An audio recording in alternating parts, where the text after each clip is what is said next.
Assembly ఎన్నికల టైంలోనేమో అభయహస్తం. ఇవాళ మూడో బడ్జెట్ చూసిన తర్వాత అది అభయహస్తం కాదు, రిక్తహస్తం అని అర్థమైపోయింది. తెలంగాణను, హైదరాబాద్ ను మూడు ముక్కలు చేయడం తప్ప ఈ బడ్జెట్ లో విజన్ లేదు. బడ్జెట్ లో చూస్తే ఆ క్యూర్ ఆ మూడు ముక్కలాట తప్ప బడ్జెట్ లో ఎక్కడ కూడా విజన్ కనబడలేదు. మాకు ఓటు వేసిన ప్రజలకు వెన్నుపోట్లు పొడిచారు. ఇవాళ బడ్జెట్ చూస్తే మహిళలకు 2,500 ఇస్తామన్నారు, మొండి చెయ్యి. వృద్ధులకు 4,000 పెన్షన్ ఇస్తామన్నారు, మొండి చెయ్యి. ఉద్యోగస్తుల పాత బకాయిలు ఇచ్చే విషయంలో, పీఆర్సీ డిఏ విషయంలో ఉద్యోగస్తులకు మొండి చెయ్యి.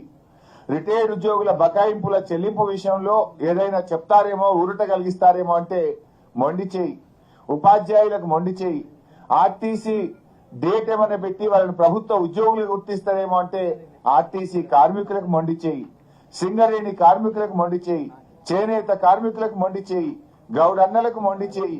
యాదవ సోదరులకు 2వ దశ గొర్రెలు ఇస్తారేమో అంటే మొండి చెయ్యి.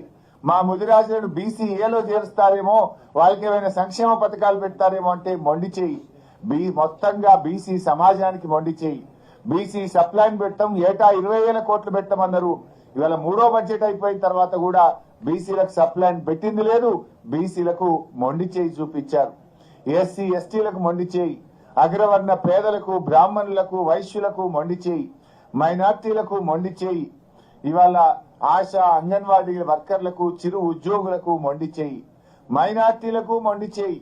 మైనార్టీలకు సప్లైన్ అమలు చేస్తాం అని చెప్పారు.